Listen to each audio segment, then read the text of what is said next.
This Model Y Ford 1930s has been brought hundreds of miles to our shop to get it running. This is a classic car which should be fairly easy to work on, you would think, until you see that. This has been upgraded to a 2007 MX-5, running gear, engine, rear suspension. I think it's got both subframes in, been widened 8 inches, something like that. Been upgraded to that. Then had a 2.5 Duratec upgrade, plus it's added a turbo, intercoolers, fans, etc. And on the last run it went out, it done a beach race, it broke 2 camshafts. The customer has fitted a couple of camshafts in there and now it won't start, won't even crank. So we're going to get into it, find out what's going on. Unfortunately, the fella who was halfway or 3/4 of the way through wiring this died. So nobody knows how it was wired originally. Somebody picked up the pieces after that and got it finished. And now we've got to take over. Let's get into it. So this has got a standalone ECU on it. It should just start. If you turn the ignition on, crank it over, it's meant to just start. No mobiliser, anything like that. As soon as you put power to this, the hazards start going off as if it's been immobilised or something's going on. Again, I don't really know how everything is, but it's got the whole loom really run all behind the dash of the MX-5, all squeezed in there. The main thing what the customer did say, which made me quite happy to take the job on, is they've got a OBD connector which has got no power to it. So we know we've lost one power to something. We've got somewhere to start, because if not, it could be a number of things, you know. I don't know how that ECU works, whether it is slightly programmed to the immobiliser. I'm not really sure. It would take a lot of investigation. But I thought, well, if we can get power to the OBD socket, then work back from there, and hopefully it's going to change something. It has changed the body control module, but they're programmed as well, I think. So it's all back to original. We're going to trace through why we've got no voltage to, or why we've got no OBD turning on. Is it live? Is it the earth? We're not sure. But if you plug a tool in there, doesn't power up. So we're going to start there. So the first thing, let's get a diagram up, find out what powers what on the OBD side, and start from there. Quite a basic system. We've got pin 1 on the data link connector, has got live to it, same as we always do. 2 earths in the center pins, and then yeah, that's about it. That's all we need, is 2 earths and a live. So if we've lost the earth, he hasn't bolted an earth onto the engine or something like that, and it's lost a lot of earth into the car, nothing's going to power up. So that's what I'm suspecting. So let's go back to there, see what we got and see what we haven't got. Right, so we've managed to get the OBD connector tucked out. Center 2 pins should be earth, which they are. The clicking is a hazards going off. I don't know if you can hear that.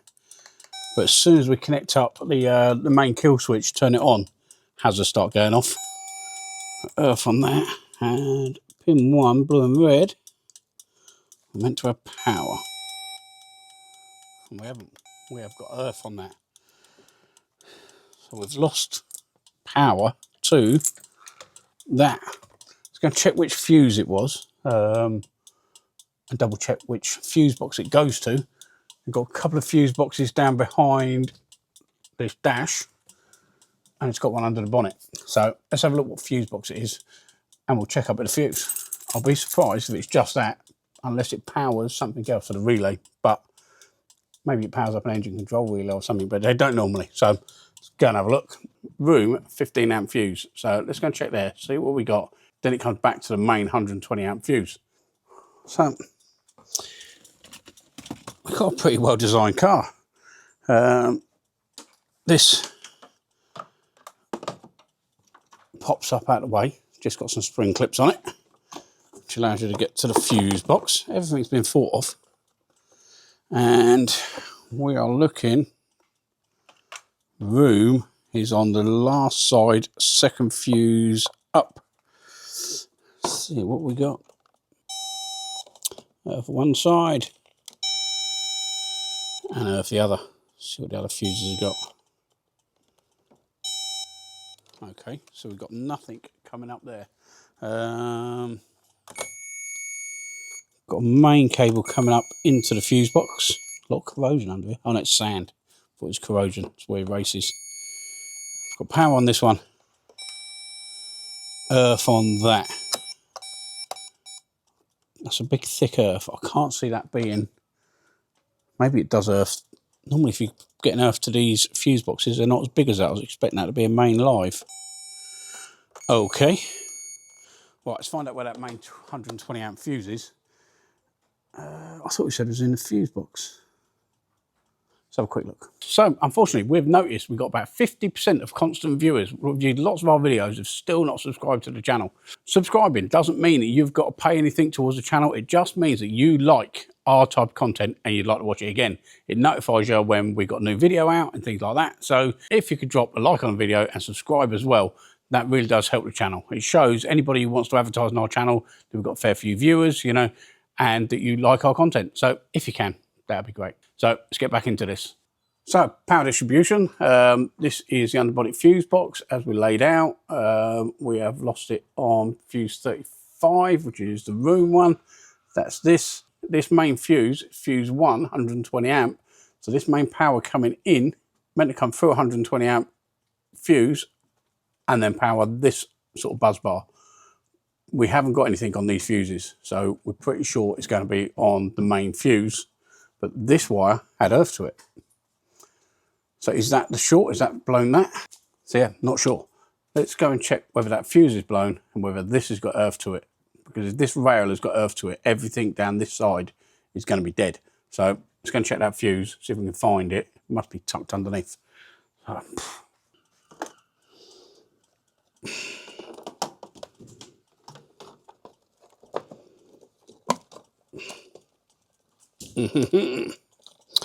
yeah, there it is in there. Do you need to see it? Okay, that's blown. That 120 amp fuse is blown, but that goes between there and there. What is this? Okay. Yeah, we got a short on that circuit somewhere. Now, is that a short, or is that just because we've lost voltage to it, all we're picking up is an earth track through all the components, which that feeds? Because that's 120 amps, I'm quite confident to put voltage to that wire to see if it blows a probe at about 30 amp. That wire's either going to feed the starter motor, 120 amps, probably not. It's probably going to feed the alternator, because it's a big thick wire. So maybe that's what it is. So let's put voltage to it. If it blows this, we know we've got a dead short. If we have got a dead short, we can remove that wire, see if it's on the wire, or see if it's going down another circuit. If it's going down one of the other circuits, they're smaller fused than that one. So it's either happened that he shorted it out while doing something, didn't realise it, or it's got a dead short on that wire and we need to remove it and see what's going on. Because if it's down one of the other circuits, it blow a lower amp fuse. So let's do it. Nope, blown the probe. So we know we've got a short on that. I'm pretty sure it's going to be on that wire. So we're going to remove that wire, see if we still got a short. And if we have, we know we've only got to trace up one wire. If it's down another route, we don't know. So let's just remove it and then we'll find out where that goes to. So we've removed this big thick wire coming out of here. That is still showing a short. Is that an engine earth? How's that what he's bolted it to? I don't know, but let's see if that is the short. Yep, that is dead earth. That is short to earth. So let's make sure we haven't got a short on this other one now, which we haven't. That's shown 1.8 volts, so we know that hasn't got a short. Let's just put some power to it. Again, we are controlled. It's meant to have 120 amp protection. We've still got 30, so we're okay with that. Huh? Okay, so that stopped the hazard flashing. I wonder if it'll crank and stuff. Right, so we know we've got a short. We know it's blown that fuse. Let's see if we've got a fuse what will go in that. That's a bolted one. See what we can do with that. In fact, let's find out where that wire is meant to go to on the diagram, see what's going on. It's either starting or charging, more than likely charging, and then we can try and get a fuse in there, see if it makes a difference on everything else. and then we've got to trace out where that wire has shorted, unless he wires something around the wrong way. So where this has all been made, it could have had a extra wire put on through an earth, which is meant to bolt to somewhere else, and that then we're meant to have one for the alternator. I don't know. Right, what are we doing? Find out where that wire goes. Right, so the starter system, this is your main starter motor, goes direct from your battery, obviously unfused, straight to the starter for the solenoid. We've got 120 amp fuse there, that's the main one, but that does have lower fuses after that to power up your ignition switch and start a relay, so we're disregarding that. But on the charging circuit, battery 120 amp, in on the main battery feed, out for the 120 amp, and then down to the alternator. So that main thick wire should be going direct to the charge part of the alternator. So that's where we got our fault. So I was thinking of just changing that fuse, disregarding the charge wire and making sure everything's okay. But what if he's bolted a manifold up, it's crushed that wire, crushed a couple of other wires, something like that. So we know we've got a fault. Let's trace that back first, see what's going on. So I'm going to remove these intercooler out of the way, move the air filter out of the way. We'll be able to see exactly where that wire's going to, see exactly what's gone on. He's had the head off it, I'm sure he has, put new cams in it. So yeah, we're going to go down that route. So let's get this stripped off. Then we're happy to put a new fuse in it, see if we can get it running. So let's get that stripped.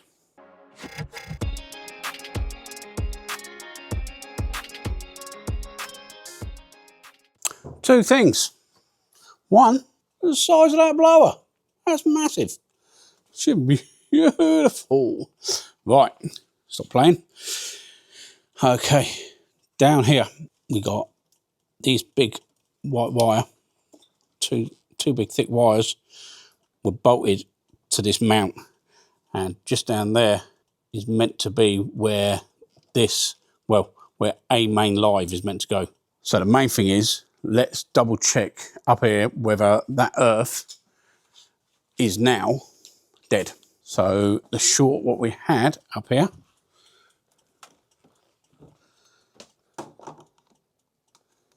has completely gone. I'm going to leave that connected, touch that white wire to earth. If it beeps up there, we know we're on the other end of the wire, which it has. So that's good.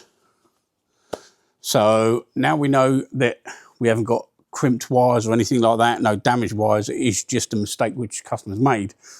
We're quite happy. We're going to change that fuse over, try and get that working, see if this cranks over and everything starts working as it should, and then we can just connect all that back up, make sure it charges, etc., and then we'll go from there. So, right, see if we've got one of them fuses, see what we can do. If not, we'll have to make something up. So, let's get it done.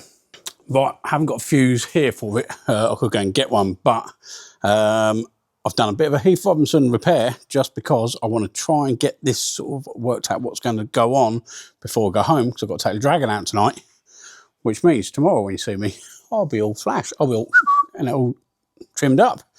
So let's have a look. So let's show you what I've done. I've underrated a fuse. I've literally got an 80 amp fuse. The main fuse was going to be for the alternator wiring, but I've literally just managed to get it touching from there, bolted on, tucked under there, bolted down. These have now got power to them, which we didn't have. We got powers to the fuses now.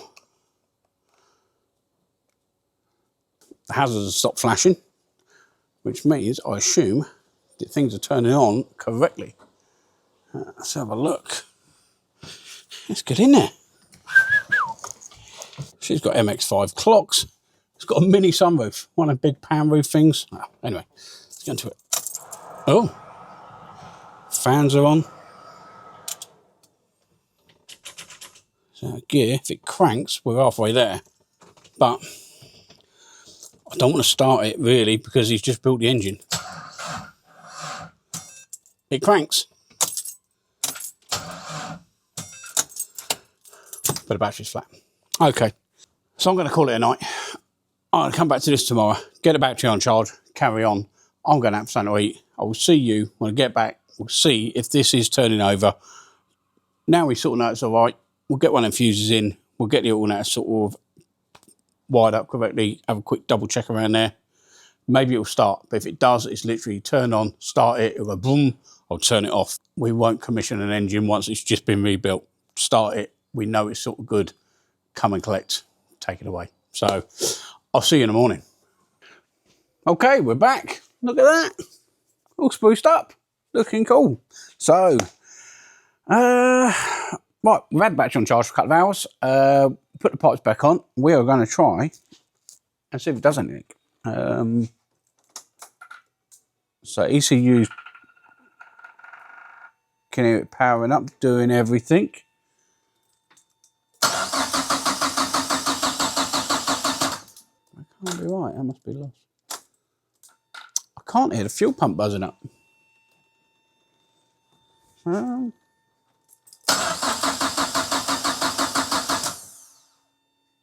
No fuel pump. Right, I don't even know what fuel pump it's got in it. It could have an external one, could have the original tank in it. I would think it's that. Oh, we've got fuel gauge under there. Fuel gauge is set to 0. Fuel gauge under there. It's got a filter or a pump down there. Right, so we've got a load of aftermarket wiring all down to that area where the gauge is, and it looks like an inline filter, not a pump. So it wouldn't surprise me if it has got an in-tank pump unless they've upgraded the wiring.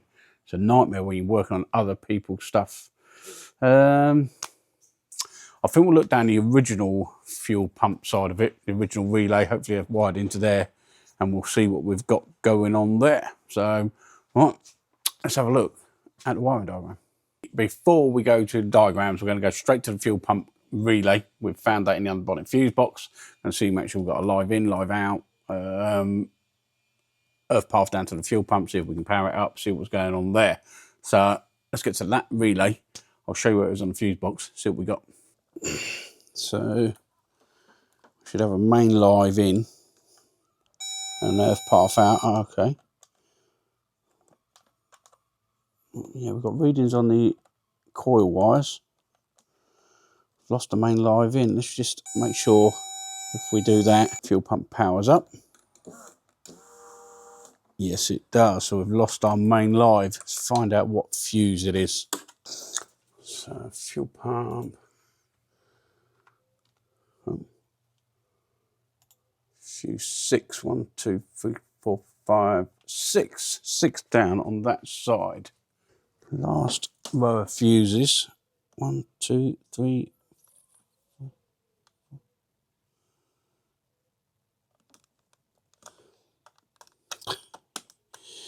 Yeah, there's a fuse missing. Right, let's just go and grab a fuse. Right, put a fuse in there. I've got power back down to it now. Yes. Aha, we're nearly there. Right. Let's go see if it starts now. Right, so we've got the fuse missing. Always happens, few fairies muck about. Just ha ha ha. Right.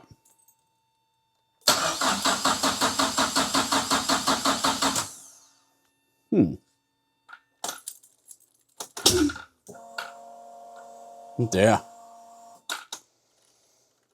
Right. Now, we've got the fuel pump buzzing up. Can hear the engine ECU buzzing up, doing everything. We've got the original fault fixed, but this car's had new camshafts made for it, specific ones. They're not just replacement ones. He's had Piper cams or some sort of cams put in there because he's had it turbocharged and all that sort of stuff.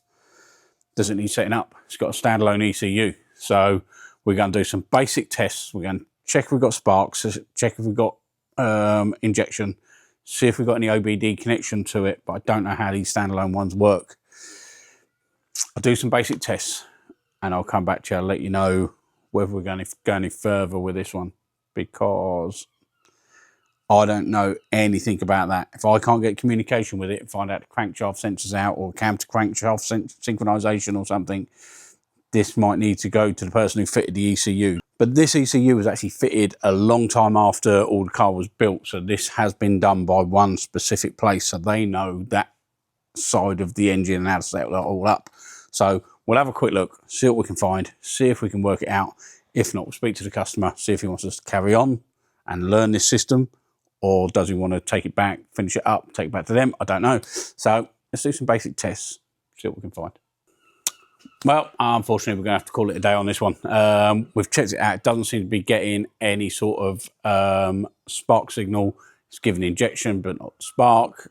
We've traced them wires back to the ECU. They're still connected. It's not as if a plug's been left undone or anything like that. Yes, spoke to the customer. He's going to take it back as it is. We've got, when we agreed to do the job, he had said we've got no communication to the OBD. We've got the hazards flashing, all that sort of stuff. If you can fix that, we should be on a winner. So we got that bit done. Now he's at the point where it's all back to how it was. He's fitted the camshafts in there. Now it needs tweaking. So he's going to go and pick it up. So I hope you like that one. Unfortunately, we didn't get the car running, but we did fix the fault it come in for, which was immobiliser, things not working, not cranking, etc. So we fixed our fault, which we agreed to fix. So again, good to have a viewer's car in. He's brought it down loads of miles just because he's seen us on this, obviously, and wanted us to do it. So yeah, so we're over the moon that we're getting this type of work. We never started the channel actually for this type of job to be turning up, because we actually started it because we're far too busy. And now, unfortunately, the YouTube's making it even worse. So thanks very much for the view of bringing it down. We'll see you on the next one.